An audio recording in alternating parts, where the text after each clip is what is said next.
igama lami nguNkosikhona nguVusumuzi ngokwaNdabandaba ngokwaNongoma ngisuka khona nje manje. Ngizokweseka nina, ngizozeseka mina, ngizokweseka iy'ngane zami, ngizomela iy'nsizwa. Njengoba ngikhona la zikhona zonke iy'nsizwa ngumdidiyelwa kwaNongoma mina kwaMandlakazi. Njengoba nazi ukuthi kwaMandlakazi kunamakhosi amathathu, isile ematheni nakwaMandlakazi. So mina ngikwaMandlakazi, kubalulekile ukuthi ngikuchaze lokho. Wey'ngane zakwethu ngicela ukuthi ngedlulise mina umyalezo kuhulumeni. Umzali ohlakaniphile uqala ngokunakekela iy'ngane zakhe noma ngabe kulanjwe kangakanani ezweni. Umzali ohlakaniphile uqala ngokunakekela iy'ngane zakhe noma ngabe kulanjwe kangakanani ngaphandle. Uma ngabe uhulumeni ezoqala ngokunakekela abantu bangaphandle sizomjikela thina sizingane zakhe.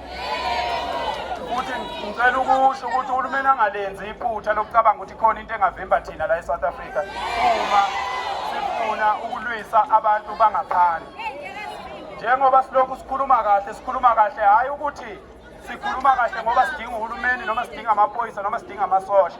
Singayikhiphela thina abantu bangaphandle la. Singakwazi ukuyikhiphela, lingaba linye igama, kungasa kungekho ngisho yedwa umuntu la eThekwini. Sicela uhulumeni asihloniphe, ngoba siyazi ukuthi lapho abantu bakahulumeni, iy'khulu kahulumeni zinamaplazi, lama-drugs aphekwe emaplazini ey'khulu zahulumeni. Yingakho bengafuni ukuxosha laba bantu ngoba bawumsebenzi kubo.